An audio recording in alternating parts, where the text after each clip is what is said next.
اللهم صل على سيدنا ومولانا محمد۔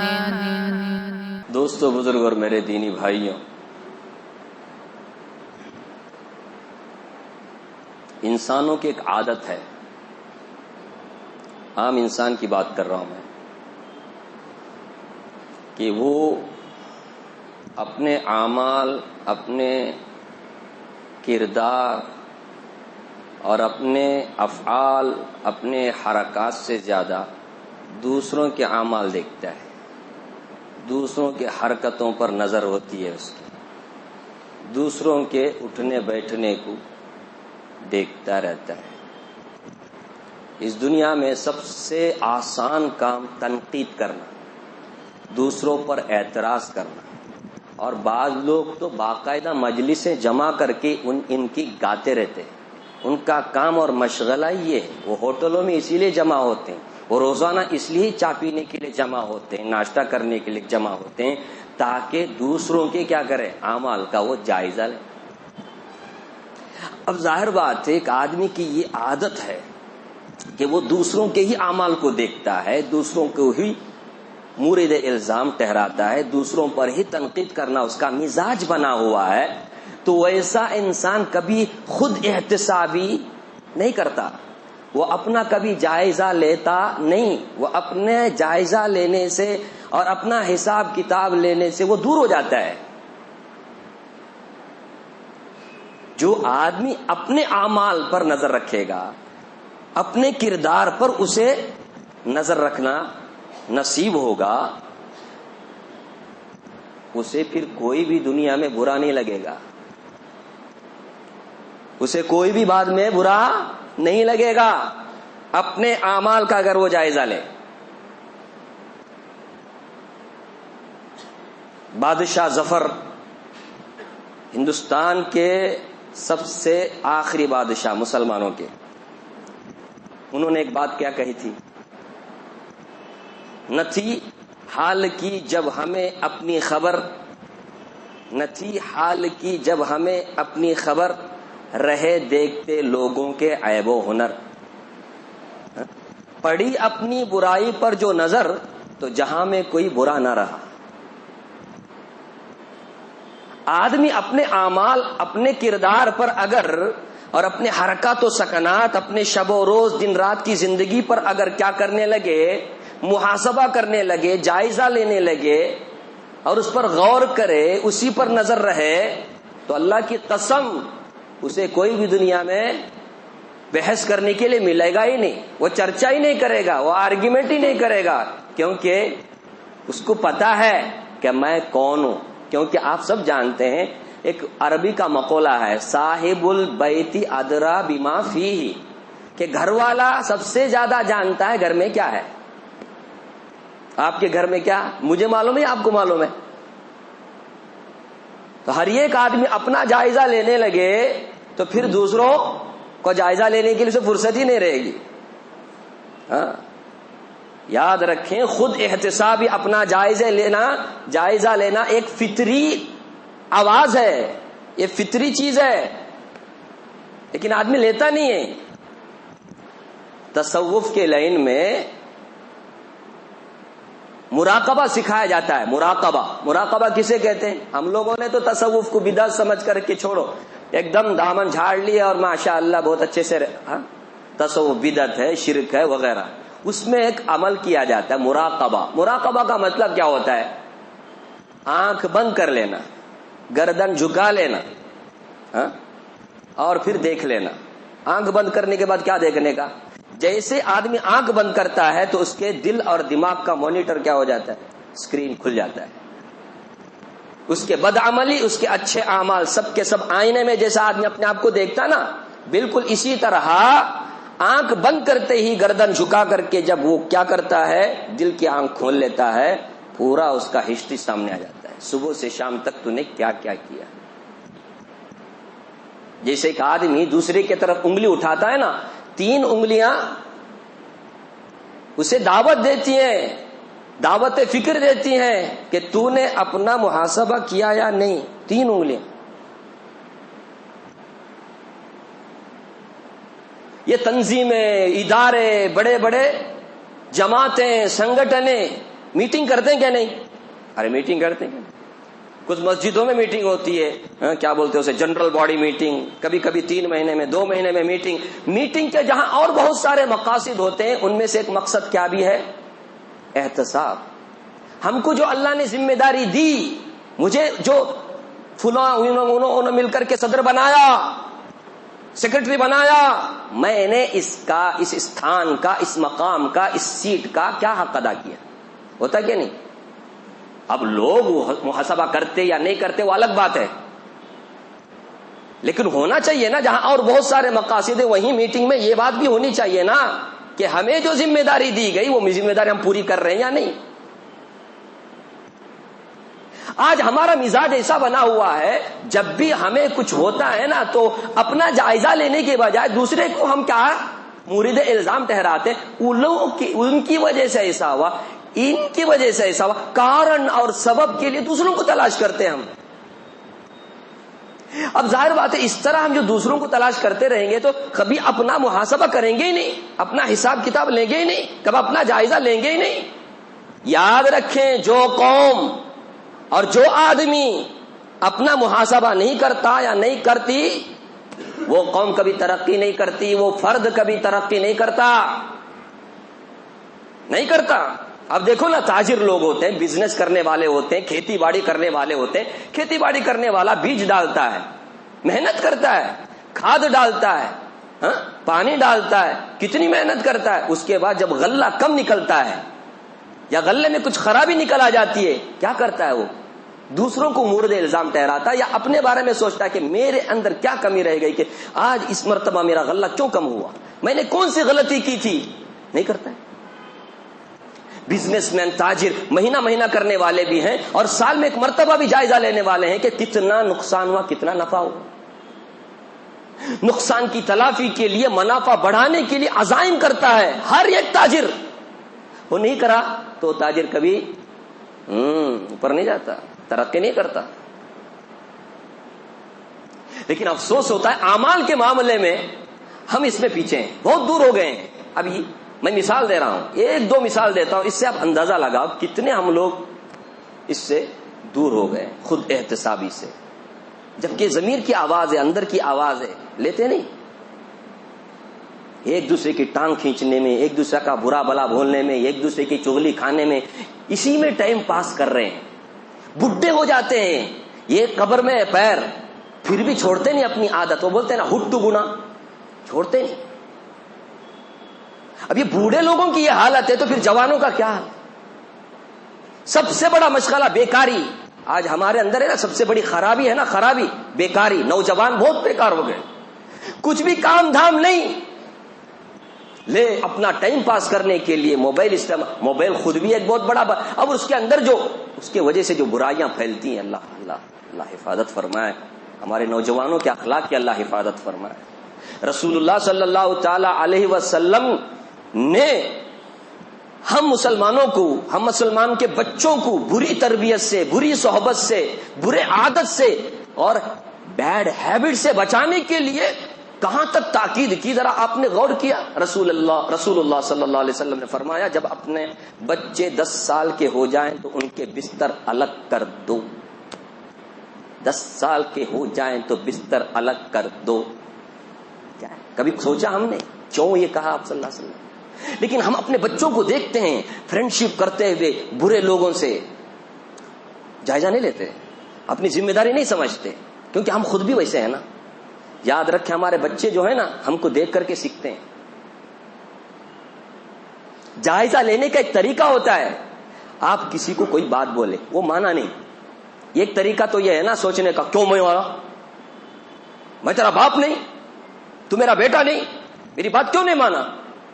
یہ ایک طریقہ ہوتا ہے سوچنے کا. ایک دوسرا طریقہ بھی ہوتا ہے نا، میرا بچہ ہو کر میری بات کیوں نہیں مانا؟ کہیں ایسا تو نہیں کہ میرے اندر کچھ کمی ہے، کچھ کوتاہی ہے، کہیں ایسا تو نہیں کہ میں اللہ کی بات نہیں مان رہا ہوں جس کی وجہ سے آج میرے بچے میری بات نہیں مان رہے. سوچنے کا یہ بھی طریقہ ہوتا ہے. ابھی مثال، ابھی حال ہی میں ہفتہ 2 ہفتہ پہلے نا عدلیہ کا فیصلہ آیا، ہائی کورٹ کا فیصلہ آیا. کس کے خلاف؟ مسلمانوں کے خلاف، پردے کے خلاف. جبکہ اسلام میں پردے کی بڑی اہمیت ہے. اس میں اب اس پر تو بات ہو گئی ہے, آپ نے بارہا سنا ہے, اور یہ کنسٹیٹیوشن کے بھی خلاف ہے, کیونکہ اس میں تو ہمیں دفعات میں جو ہیں دستور کے باقاعدہ مذہبی باتوں پر عمل کرنے کی اجازت ہے ہر ایک دھرم والے کو, اس کے بھی یہ خلاف ہے. نہیں, اب وہی دیکھو سکھوں کو ان کا ایک کیا بولتے ہیں ریجمنٹ, ان کا الگ سے ایک ریجمنٹ ہے, اسی حساب سے ہمارا کوئی ہے. ہم نے کبھی مطالبہ کیا؟ ان کو باقاعدہ پگڑی داڑھی سب پہننے کی اجازت ہے, کبھی ان کے اوپر ایسا کوئی مسئلہ نہیں آیا تو بھی کورٹ ان کے حق میں فیصلہ کر دیتی. اب دیکھو عدلیہ میں ایک کے بعد دیگرے جو بھی فیصلے ہو رہے ہیں وہ سب کے سب کیسے ہو رہے ہیں؟ مسلمانوں کے خلاف. یہ بہت تشویشناک بات ہے. ہمارا ملک کس طرف جا رہا ہے, ہمیں یہ تشویش کرنے کی ضرورت ہے, پریشان ہونے کی ضرورت. اس سلسلے میں ذرا اپنی یہ سوچنے کا کیا ہے انداز ہے, سوچنے کا دوسرا بھی انداز ہے, دوسرا رخ بھی ہے. یہ جو فیصلہ آیا, اب اپنا ذرا ہم جائزہ لیں, کتنی فیصد عورتیں پردے کی پابندی کرتی ہیں؟ حجاب برقعے کی بات نہیں کر رہا ہوں میں, پردہ. اسلام میں پردہ ہے, آپ اس پردے کو کس بھی طرح سے کیا کر سکتے, برقعے کے ذریعے سے بھی یا چادر کے ذریعے سے بھی. کتنے عورتیں فیصد آپ پرسنٹیج نکالو, میں باقاعدہ مسجد میں ٹہر کر کے بول سکتا ہوں 50% عورت, یہ میں کم بول رہا ہوں, 50% عورتیں پردے کی پابندی نہیں کرتی. ادھر ادھر جانے کی ضرورت نہیں ہے, صرف شادیوں میں اور پھر مالوں میں بازاروں میں دیکھ لو ہماری عورتوں کا کیا حال ہے. ہم نے پردہ کیا سمجھ لیا, برقع پہننے کو پردہ سمجھ لیا. یہ بہت بڑی غلط فہمی ہے. پردہ کسے کہتے ہیں؟ یہ برقع تو پہلے نہیں تھا نا, ہمارے نبی کے زمانے میں تھا کیا؟ پردہ کسے کہتے ہیں ہم نے سمجھا ہی نہیں. کتنی عورتیں آج بھی, اگر عورتوں نے اگر ان کورٹ والوں کو اس گورنمنٹ کو عقل سکھانا ہے, آرام سے عقل سکھا سکتے ہیں, کچھ بھی نہیں. ملک کے جس کونے میں جو مسلمان عورتیں بھی رہ رہی ہیں, ہر ایک بھی عہد کر لے اور عزم کر لے, پکا ارادہ کر لے, آج کے بعد پردہ میں کروں گی, 100% پردہ کر رہے گے. تو کون مائی کا لال ہے جو ہمیں پردے سے روکے؟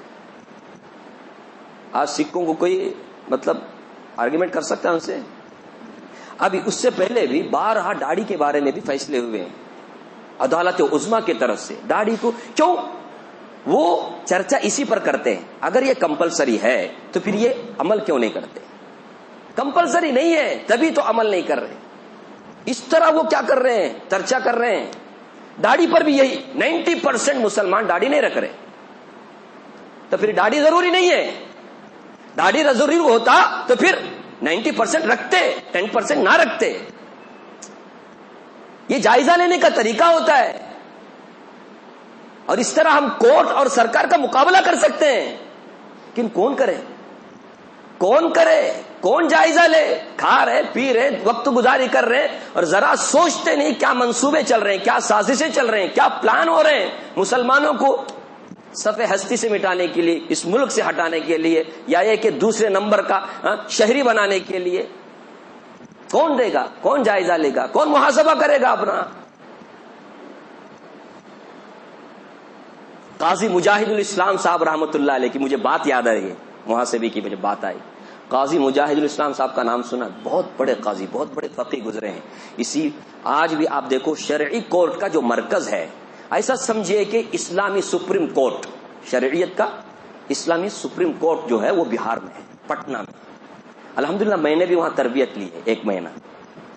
انہوں نے وہاں بڑی خدمت, فقہ اکیڈمی کے صدر تھے. فقہ اکیڈمی, نئے نئے جو مسائل آتے اس کا قرآن حدیث کی روشنی میں کیا کرنا, جواب دینا, بہت بڑی ذمہ داری. اتنے بڑے فقیہ تھے.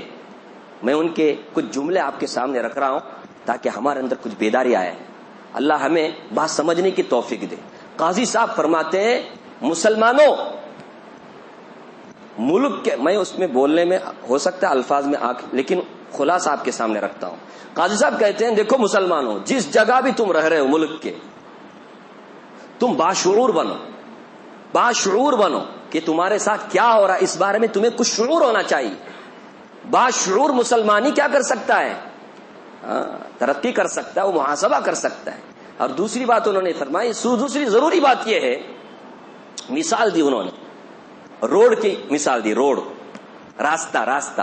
وہ بولتے ہیں 100 سال پہلے وہ سروے میپ ہوتا ہے, 100 سال پہلے کا سروے میپ نکال کر کے دیکھو, اس میں کچھ ایسے راستے بھی نظر آئیں گے جو آج راستہ نہیں ہے, لیکن پروف کے ساتھ باقاعدہ اس پر ثبوت ہے کہ ایک زمانے میں یہ روڈ تھا, یہ راستہ تھا, لیکن آج وہ راستہ نہیں, آج وہ روڈ نہیں. وہ روڈ میپ میں دیکھیں گے تو آج وہ روڈ نہیں. کیوں؟ لوگوں نے چلنا بند کر دیا. لوگ راستے پر چلنا بند کر دیتے ہیں تو وہ راستہ کیا ہو جاتا ہے؟ ڈیڈ روڈ بن جاتا ہے, ڈیڈ روڈ بن جاتا ہے. اور جہاں پر راستے نہیں تھے وہاں راستے بن گئے. کیوں؟ کیونکہ لوگوں نے چلنا شروع کر دیا, روڈ بن گئے. اب آگے حضرت کیا بولتے ہیں, اسی طرح اے مسلمانوں, اسلام کو, حضرت نبی صلی اللہ علیہ وسلم کی شریعت کو اور اپنے آپ کو ڈیڈ روڈ مت بناؤ. کیا مطلب؟ یعنی اگر تم نے اسلام پر چلنا چھوڑ دیا, نبی صلی اللہ علیہ وسلم کی شریعت سے گلے لگا کر کے اسے اپنی زندگی میں لاگو کرنا چھوڑ دیا اور اپنے آپ کو مسلمان پکا سچا ثابت نہیں کیا, تو کسی سرکار کو, کسی کورٹ کو بند کرنے کی ضرورت نہیں ہے, خود بخود بند ہو جائے گی. اسلام خود بخود بند, شریعت خود بخود بند, نبی صلی اللہ علیہ وسلم کی شریعت سنت سب خود بخود بند. کسی اور کو بند کرنے کی کوئی ضرورت نہیں ہے. تم چھوڑ دو گے اگر اسلام پر چلنا تو خود بخود یہ اسلام ختم ہو جائے گا. اگر تم نے اسلام کو اپنایا, نبی صلی اللہ علیہ وسلم کی شریعت کو اپنایا, اپنی زندگی کو لاگو کر لیا اور یہ سوچا کہ اسلام صرف نماز روزے کا نام نہیں ہے, ساری شریعت کو اپنی زندگی میں لاگو کرنے کا نام ہے, اگر یہ تم نے سوچ کر کے اپنی زندگی میں شریعت کو لاگو کیا, کوئی طاقت نہیں ہے جو تم سے شریعت کو چھینے, اسلام کو چھینے, نبی صلی اللہ علیہ وسلم کے لائے ہوئے شریعت کو چھینے. کسی کے اندر کوئی طاقت نہیں. لیکن تم خود ہی چھوڑ دو گے تو پھر اور کسی طاقت کو توڑنے کی ضرورت نہیں, ختم کرنے کی ضرورت نہیں, خود بخود کیا ہو جائے گا. ایک انداز ہوتا ہے نا سوچنے کا. تو حضرت قاضی صاحب ہمیں اس طرح سے جھنجھوڑ رہے ہیں. آج ہمارے پاس حکومت نہیں, ہمارا کوئی پی ایم نہیں بن سکتا, سی ایم نہیں بن سکتا, ایم ایل اے نہیں بن سکتا, ایم پی نہیں بن سکتا, ڈی سی نہیں بن سکتا. یہ سب ہمارے قدرت میں ہے کیا؟ نہیں. جتنی باتیں ہمارے قدرت میں وہ تو کر سکتے ہیں. جس طرح ہم آج نماز کو ضروری سمجھتے ہیں, روزے کو ضروری سمجھتے ہیں, نہیں سمجھتے کیا نہیں کرتے نہیں, بہت سارے عمل وہ الگ بات ہے. سمجھتے تو ہے نا, لے نسکر کیوں نسکارا کمپلسر بولتے تو ہے, نہیں کرتے وہ الگ بات ہے نا. روزہ ضروری سمجھتے ہیں, زکات ضروری سمجھتے ہیں, حج ضروری سمجھتے ہیں. اسی طرح نبی صلی اللہ علیہ وسلم کی جتنی ساری تعلیمات ہیں, شریعت ہے, اس کو لاگو کرنا بھی ضروری سمجھیں, تب جا کر کے مسئلہ حل ہوگا. جو باتیں ہمارے اختیار میں نہیں ہیں ان کے بارے میں مغزماری کرنے کی ضرورت نہیں, ٹینشن کرنے کی ضرورت نہیں. ہمارے قبضے میں کتنی باتیں ہیں آج. ہم قانون نکاح پر عمل کر سکتے ہیں, قانون وراثت پر ہم عمل کر سکتے ہیں, قانون طلاق پر ہم عمل کر سکتے ہیں, قانون معاملات, قانون وراثت, قانون ولایت, قانون فسخ, یہ سب میں ہم کیا کر سکتے ہیں؟ عمل کر سکتے ہیں. ہم کر رہے ہیں. اسلام میں شادی ایسی ہونی چاہیے, کر رہے ہیں. اسلام میں طلاق ایسا ہے, کر رہے ہیں. اسلام میں وراثت کا یہ قانون ہے, عمل کر رہے ہیں. ہم اپنی طاقت میں جو ہے اس پہ عمل نہیں کر رہے, اور جو ہمارے اختیار سے باہر ہے اس کے بارے میں چرچا, صبح سے شام تک چرچا. ادن دانگن آئے, ادن دانگن آئے, آج سمال لاوا, یہ تو سمال لاوا. معاف کر رہا میں, بیچ میں ملبارے بولے تو سمجھ گئے کیسا, تو اردو بھی نہیں بول سکتے کیا؟ ہو سکتا ہے سونے والے جاگ جائیں. ننگل پل کے جنت اللہ بہرلی جنت اللہ اندر جنت اللہ. تو یہ میں کیا کہہ رہا تھا کہ جائزہ اس طرح سے لیں ہم کتنا عمل کر رہے ہیں. وراثت, اچھے دیندار سمجھنے والے بہنوں کو وراثت نہیں دیتے. کھیتی باڑی ہے, ہاں اس کا تو بٹوارا ہو سکتا ہے, لیکن ہمارے باپ کا جو بزنس شہر میں, ممبئی میں, بنگلور میں, دبئی میں ہو رہا ہے نا, اس میں تم کو پال نہیں دیں گے, بٹوارا نہیں کر سکتے. یہ تو ہمارا ہے, بیٹوں لوگوں کا, بیٹیوں کا اس میں کوئی حق نہیں. وراثت کا ابھی شہر میں اگر جائزہ لیں گے نا، کتنے گھرانے ایسے ہیں. پرسوں ایک صاحب مسئلے جب پوچھنے آتے ہیں تب پتا چلتا ہے کہ کیا کیا ہو رہا ہے ہمارے مسلم معاشرے میں. دادا مرا، باپ مرا، دادا کا حصہ ابھی بھی باقی ہے. کیا نہیں ہوا؟ تقسیم نہیں ہوا. یہ تقسیم نہیں ہوئی کی بات کر رہا ہوں. کتنے لوگ اس کے بعد ٹپک گئے، دنیا سے چلے گئے. کتنے لوگوں کا ہم نے حرام مال کھایا. ذرا سوچا ہم نے؟ مرنے کے فوراً بعد ہمیں کیا کرنا چاہیے؟ وراثت کے بارے میں بیٹھ جانا چاہیے. کسی بھی عالم کو بلا کر کے، مفتی خاص کر کے مفتی کو بلاؤ، کیونکہ اس کو زیادہ اس کے بارے میں وراثت کا مسئلہ ہے. کہاں کرتے ہیں سب؟ مسئلے پوچھ کے جاتے ہیں، عمل کوئی بھی نہیں کرتا. وہ بھی بہت کم مسئلے پوچھنے والے. ابھی صبح میں ایک صاحب مسئلہ پوچھنے گئے، قانون طلاق پر، قانون نکاح پر. اللہ اللہ، کتنا باپ رے باپ، عجیب. سننے میں ایسا لگتا ہے یہ مسلمان ہو سکتے کیا؟ ناجائز تعلقات،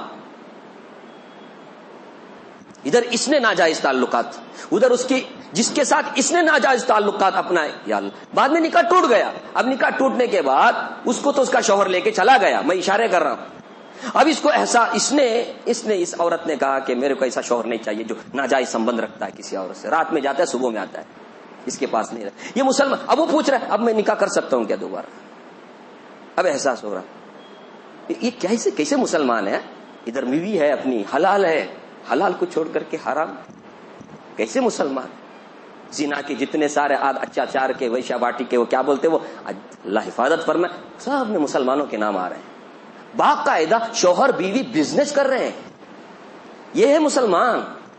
جائزہ لینا، ہم کہاں کرتے، اس پر عمل کرتے. جو ہمارے اختیار میں ہم کر رہے ہیں، ہمارے اختیار میں جو ہم وہ کریں نا، سود کا لینا دینا باقاعدہ چل رہا ہے. کون سمجھائے؟ اور کہتے ہیں یہ بزنس ہے. انا للہ. یہی تو بات کفار مکہ بھی کہتے تھے، انما البیع مثل الربا، کہ بیع بزنس بھی سود بھی ایک ہی جیسا بولتے ہیں. بیع میں کیا ہوتا ہے، بزنس میں کیا ہوتا ہے، چیز دے، پیسہ دیتے چیز لیتے. اس میں پیسہ دے کے پیسہ لیتے، اتنا نہ فرق. کیا ہے یہ ایک ہی جیسا بول کر کے. یہ ہے صبح میں 5,000 دیے، شام میں 6,000 لیے. کیا ہے اس میں؟ بھائی بزنس نہ، انہیں بزنس کر کے میرے کو دیا. اسی طرح اور قمار کی طرف، جوئے کی طرف، شراب کی طرف اللہ حفاظت فرمائے. مسلمان کی گندے گندے کام ہے اور ہم امید لگائے بیٹھے ہیں. تو خود احتسابی، میں یہ عرض کر رہا تھا، رمضان مبارک بھی آ رہا ہے، بہت بہترین موقع ہے، ہم سب کو بدلنے کے لیے آ رہا ہے وہ. اگر ہم اب بھی اس کے بارے میں یہ سوچیں کہ یہ تو بس روزہ کے لیے اور تراویح کے لیے آتا ہے بول کر کے ہم نیگلیکٹ کریں، اگنور کریں، ہم سے بڑا بدبخت اور کوئی نہیں ہو سکتا. بڑا بدبخت تو وہ ہے جو اپنا جائزہ ہی نہ لے. تو رمضان آ رہا ہے تو اس کے لیے ہم خود سے کیا کریں، خوب تیاری کریں کہ یہ ہمیں بدلنے کے لیے. آج بھی موقع ہے، رمضان کا انتظار نہیں. کسے معلوم رمضان ملتا کہ نہیں ملتا ہے. کل بھی ایک صاحب کا انتقال ہوگا، آج کتنے لوگوں کا انتقال ہو پتہ نہیں، ملتا کہ نہیں معلوم نہیں. تو ہر روز بھی مراقبہ کر کے احتساب کرے. حضرت عمر بن خطاب فرماتے حاسبوا قبل ان تحاسبوا. دیکھو حساب کتاب اپنا ابھی سے لے لو، قیامت کے حساب کتاب سے پہلے. کیوں؟ اب آسان ہوگا تمہارے لیے حساب. اگر تم نے اب حساب نہیں لیا تو کل قیامت کے دن تمہارا حساب بہت مشکل ہو جائے گا. اس لیے قیامت کے حساب کتاب کو آسان کرنا ہے تو دنیا میں اپنا حساب کتاب خود کر لو. ہاں، آج ہم غلطیاں کرتے ہیں تو غلطیوں کو غلطیاں نہیں مانتے، بڑے بڑے گناہ کرتے ہیں، گناہ کو گناہ نہیں سمجھتے. حضرت انس رضی اللہ عنہ اپنے زمانے کی بات کر رہے ہیں، کہتے ہیں یہ صحابہ کا زمانہ، تابعین کا زمانہ، ہمارے نبی صلی اللہ علیہ وسلم نہیں.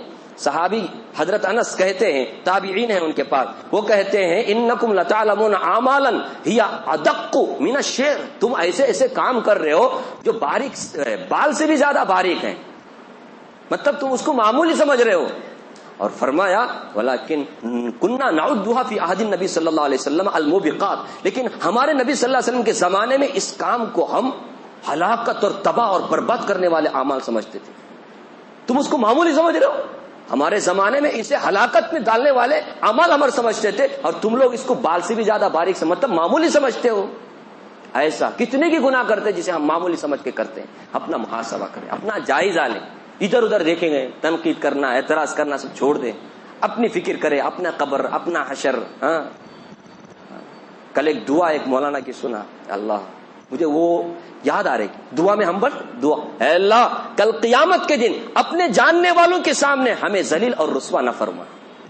اگر اللہ ہماری فلم کھینچ دے، اگر ہم نے توبہ نہیں کی، ایسے مر گئے، ہماری فلم تو کھینچ جائے گی نا. دیکھو نا، دیکھو شامل مسجد کا یہ امام، دیکھو تمہیں اس کو کیا سمجھتے تھے؟ دیکھو اس طرح سے اگر بتا دیا آپ جاننے والے ہیں میرے کو، کیا ہوگا؟ آدمی جہنم میں جانا گوارا کرے گا، لیکن یہ فلم دکھانا پسند نہیں کرے. بند کرو بند کرو بند کرو، مجھے جہنم میں پھینک دو، ایسا بولے گا. ویسا دیکھنا چاہتے ہیں ہم؟ اللہ ہم سب کو مرنے سے پہلے اور مرنے کا وقت دیکھنا چاہتے ہیں ہم؟ اللہ ہم سب کو مرنے سے پہلے اور مرنے کا وقت معلوم نہیں. اللہ ہمیں اپنا جائزہ لینے کی توفیق عطا فرمائے.